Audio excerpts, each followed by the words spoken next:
বোন, বাপের বাড়ির কথা শুনে স্বামীরে কথা শোনায়ও না।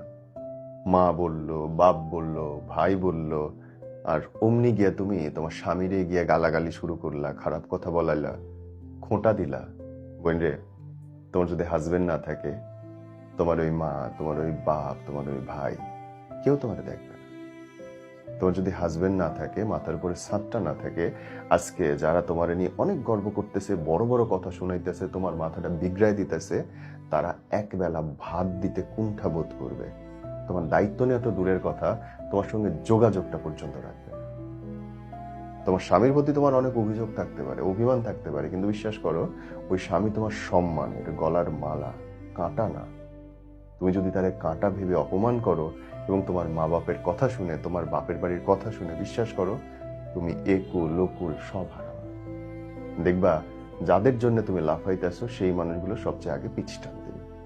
আরো একবার অনুরোধ করি, বাপের বাড়ির কথা শুনে স্বামীরে অপমান কইরো না।